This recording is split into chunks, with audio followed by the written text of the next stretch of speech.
Hey, you are listening to Oh Crap Parenting with me, your host, Jamie Glowacki. This is a podcast for conscious parents who drop the F-bomb a lot. Welcome, friends. Today, I want to talk about seeing things through your child's lens. So our kids' lens, how they see the world, is vastly different than how we see the world. And I think sometimes we forget that. And there's many contexts. I really want to talk about relational contexts, but I want to kind of walk us through some examples that we have talked about in the past to illustrate just how different their lens is. And one of the things I've talked about probably on many podcasts is the lens of a nature walk or, quote unquote hike. I tend to think of hikes as like up a mountain and flat trails as nature walks. But often parents will say, let's go on a hike. And you do a nature trail somewhere. And what happens is we as the parents, we probably want to get some exercise, move our bodies. We want our kids to move their bodies too. But we're also result driven.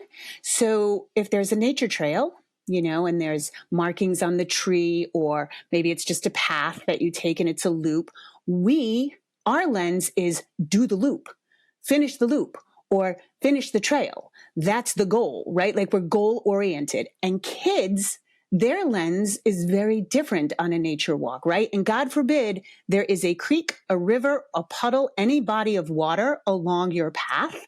You could be there for hours. And I have seen this in my own personal life. And I've seen it with many, many, many, many parents when I am on trails. And it's like, hurry up, let's go.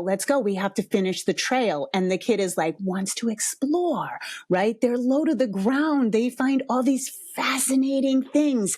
And their lens is, we're outside and look at all the cool things. And our lens is hurry up and finish, right? And so that's one context that we see their lens being very different.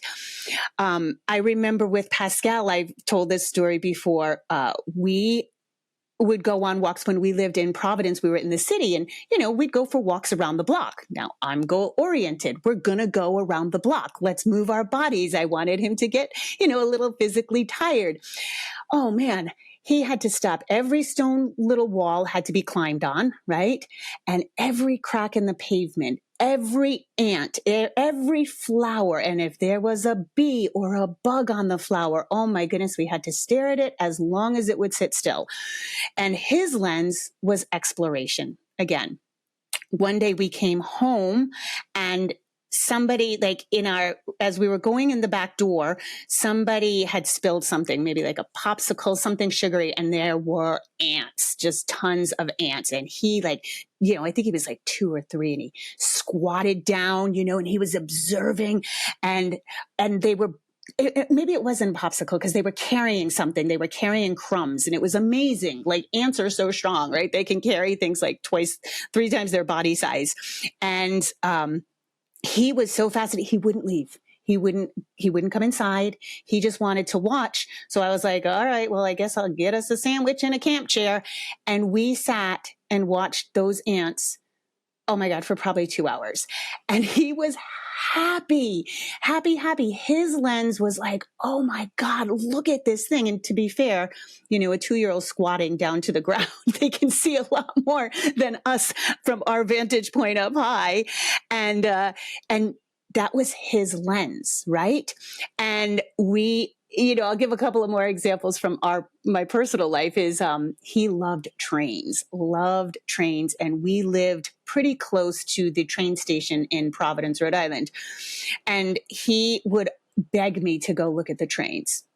So over time, what ended up happening is he wanted to hang out. He wanted to hang out by the train station, and I wanted to go to the Children's Museum. I wanted to go to the park. I wanted to go to these other things. Well, the kid makes friends with all the train conductors, right? They give him fake tickets. They let him do the signal, the hand signal. They let him say all aboard. And after a while, I was like, oh my God, this is the world through his lens, he is happy as a pig in shit right now. So I'd get a camp chair, I'd pack our snacks, and I was like, why am I paying for a membership at the Children's Museum when this kid's making friends with train conductors? And we would sit at the train station for hours just watching the trains come in and out. And that's his lens. My lens, we need to do more activities. We need to be out there. We need to be doing the like quote unquote official things. And then when I started to see it through his lens, I was like, I can bring a book. We can just be at the train station all day long. And then there's lenses like playing games. So Pascal has been playing chess since he was 5. And he has been kicking my ass since he was 5. And to this day, he kicks my ass. So I don't know if you know the game of chess, but, you know, you have your pawns up front and then, you know, your queen, your king, your bishop and your horse and your knights and your castles. And I, as an adult, think, you know, extreme strategy, and I'm going to protect my queen and I'm going to move my pawns this way. And since he was 5, I noticed the reason he kicks my ass is because he just barrels the queen out and decimates my whole board. And so his lens is like, I'm just going to use the biggest piece I have, the most powerful piece I have, and just crush everything, where I was like planning this like strategy. And I also kind of, you know, if you're going to sit down and play a game of chess, it's like you as an adult, you mentally plan like, oh, this is going to be, this is going to be like an hour-long activity. We'll stay busy for an hour. No, done in 6 minutes. Like he just continually decimated me. And you would think over the years I would learn to counteract with the same strategy. But as an adult, it's like I almost can't find it in me to have that just smash them strategy. I have to save my queen. So I just think in all contexts, kids have a different lens than us, and it behooves us to try to see it through their lens. And sometimes I think that means actually physically getting down on the ground and seeing what the world, at their level, maybe on your knees, and seeing what the world looks like from their vantage point. You know, when you're outside, how different things look when you're that low to the ground, right? How interesting things are. And we have to remember that we're calloused. We have seen the world through our own experiences, our own hurts, our own traumas, our own joys. And so we have narrowed our focus, right? We know what works for us. We know our likes and our dislikes, and we know, we're kind of contained, right? And they're not. They don't have a clue yet. And they're exploring not only the world, but their likes, their dislikes, what really intrigues them. And I find it really interesting that we're in this world of child-led. And I think it gets bastardized.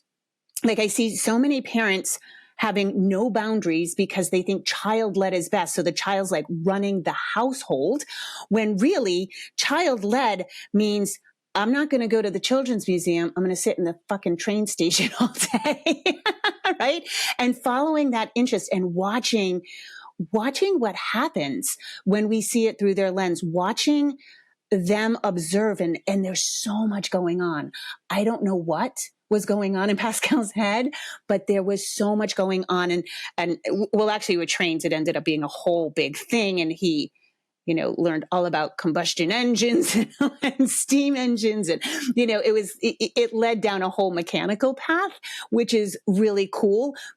And I hesitate to say that because I think we can observe our kids, observe through their lens, watch them get deep into something, watch them really lean into something, and it doesn't have to have an outcome. It could just be that they're sinking into that and we don't quite know the learning process that's going on, but something's going on. And so whenever you see your kid, and there's going to be times, there's going to be times when we're hiking where we do have to like hurry up, we're with a group or something like that. But when you can see it through the lens of the child, it's so cool to watch them go that deep, see what's going on, and let them. And it's funny because we bitch and moan about attention spans, and kids, not being able to play independently, or not having the patience to sit still, without a screen or something. But then when the opportunity arises to see something through their lens and let them go deep, we tend to rush it. And again, I know sometimes we are on a time clock, we have to rush it, but when you can, allow that to unfold. But there's another thing those are all well and good, but there's another thing I wanted to talk about, because there's a lens that our kids have that we don't have in two particular cases, relationally speaking, is that the right word? One is divorce or separation, and one is with grandparents that we may be estranged from, or feel like they're toxic, or maybe don't want to spend a whole lot of time with them because they messed us up, and so we're not keen to have our kids around them. So with divorce and separation, I think so much of the contentiousness that happens in divorce and separation is the hurt feelings of adults. And oftentimes it gets played out through the child. So I think we're in an age now where, when I was a kid, I think my parents were the first to get divorced. And it was awful. And oh my God, did you hear that? Jamie's parents got divorced. It was like a big freaking deal, and now it's fairly common. It's fairly common to co-parent with somebody you've separated with. And as an adult, we may look at things and think, this is awful. This is unfair. They're doing X, Y, and Z. I hate this. They're not following the rules. We may have a laundry list of complaints, but we also have to look at it through the lens of the child. Is the child happy? Is the child often not bothered by the things we're bothered by?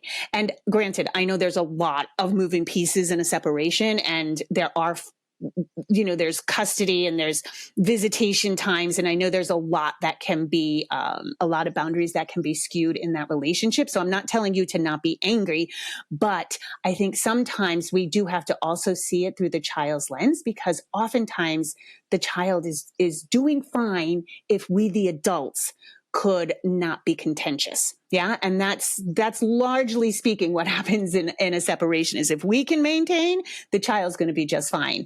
And when we see it through their lens and we say, okay, I can't stand that son of a bitch, but my kid loves his dad or loves his mom. And I see when we see it through their lens, there may not be as big a problem as you think.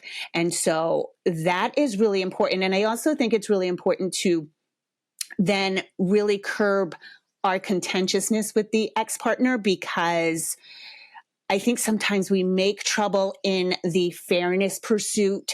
And again, I know there's so many situations dealing with this. I'm not claiming that things shouldn't be fair and even, and boundaries shouldn't be kept. But when you view it through your child's eyes, I think a lot of times we think we're protecting the child, and we're really protecting ourselves or our boundaries or the agreement or whatever. And try to see it through your child's eyes, because that will lead the relationship, and it will help you lead the relationship with the ex-partner. Now, with grandparents, I see this a lot, and I have my own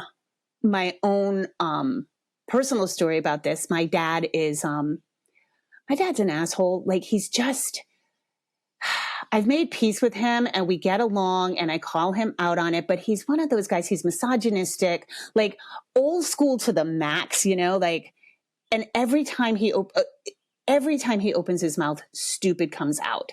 And I've really made peace with it. I mean, I just expect it now. And and I call him on it. He'll say things. I don't know. Pascal was, I think, 6 when we got our first dog. And I, called him up and I was like, oh, we got a dog. And he goes, well, dogs are tricky. You got to walk them. You got to feed them regularly. And I was like, Dad, I have a fucking 6-year-old.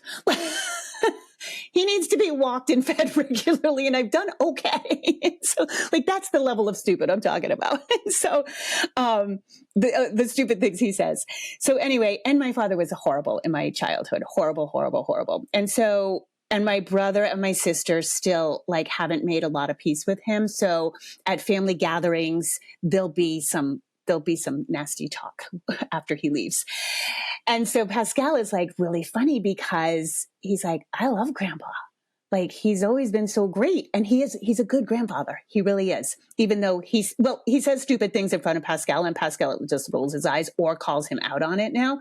But he says to me, one time I was talking shit and Pascal said, Mom, you can't get me on your side on this. He said, I love grandpa. He's been a good grandpa to me. And I know he was terrible to you, but he's good to me. And I think that's okay. So my son, the wise Buddha that he is, I swear, he's like, sometimes he's my therapist. Not that I put that on him, but I'm like, why are you so fucking smart? So I think that's a really telling thing, though. So I think we can have grandparents that we had a hard time with, but are they good grandparents? And do our kids love them and resonate with them and have a good time with them? And I think that's worth something. And unless your parents are completely messing with your boundaries, doing exactly opposite of what you have asked them to do, or just being, there's toxicity. I mean, grandparents who maybe are getting drunk while they're babysitting, or, doing shady things, or, trying to what do I want to say? Infect your kid with a certain thought process, or, I don't know, certain beliefs that you don't believe in. I think that, there may be a reason to try to keep your child away. But I encourage you to really examine that, and examine it from, again, the standpoint of you and your wounds from your parents. And are they inflicting those same wounds on your child, or is your child having a really good time with their grandparents? Because more often than not, that's what I see. And I do think it's really worth, in all my client work and all my, interactions in various forums, over the years that I've had, and interactions on Instagram, I find there's a new, really quick cutoff. And I think toxic is being slightly overused. Now, I say that with a caveat, because there are toxic people, my sister being one of them that I cut off for years. I think, but I have allowed back into my life now. I think this is a tricky conversation, and I don't want to be misunderstood, but I also want to check in, because we can't, well, you can do anything you want, but I encourage you to view your relationships less black and white. And, I just see a lot of people cutting off extended family members, grandparents included. They're toxic, but then they're left really alone with no village. And so there's sometimes a filter of there's 20% toxicity, 80%, I think we have to view the relationship differently. And again, I know this is a tricky conversation, and I'm not saying stay in a shitty relationship. I'm not saying there are truly toxic people that you need to be estranged from. But I find that people are throwing out a lot of good in grandparents because of their childhood wounds. So if you're, according to my childhood, my father shouldn't be ever around children. However, that's not the case. He's a good grandfather to Pascal. My mother, she did her best, but her best was shitty. And, but she's still a great grandmother. And so let's be careful. Let's be cautious and view it. Let's try to view it through the child's lens and see what the child is actually seeing. And of course, we are the parents. We are the supervisors. We're going to, keep our eye on things that the child may not be aware of course, right? Children are like, la, la, la, la, la, la, unicorns. So we definitely can be their reality check. But I also don't want you to cut off your nose to spite your face. And I also don't want to cut off a relationship that through your child's lens is really wonderful, even if it wasn't wonderful for you. So give that some thought. And I know we'll discuss this in the Oh Crap Cafe. That's our online community. I'll put the link for that in the show notes. And we have some pretty robust conversations going on, both on podcast topics and on other topics. Because I'm curious to know your thoughts, because this, again, I know this is it's a fine line when we talk about toxic and what that means. But much like the word bullying gets bandied about, like just because a kid is mean and says a mean thing, that's not bullying, and I think these terms start to get used and they get, what do I want to say? They kind of get expanded to include too much.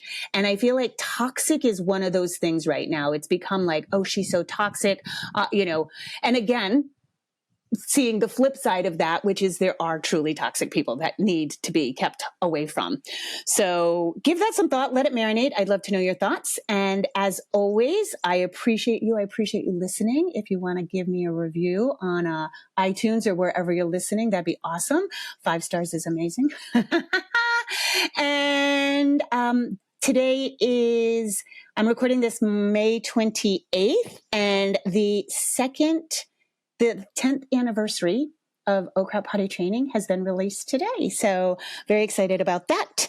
And I hope you guys have an awesome day. As always, I appreciate you. I appreciate you listening, and rock on. Okay, bye everyone. Just a reminder, if you need additional resources, I have Oh Crap Potty Training. I have Oh Crap, I Have a Toddler. Those books are available everywhere you want to find a book. You can also go to my website, jamieglowacki.com, where you can book private sessions with me, buy any of my courses. Those are really geared towards potty training help. And also I'm on Instagram. I'm not on Facebook anymore, and I'm not on Twitter. I'm on Instagram, jamie.glowacki, and I do a lot of lives and usually posting a lot of good information. So those are extra resources for you. And as always, rock on. Have an awesome day.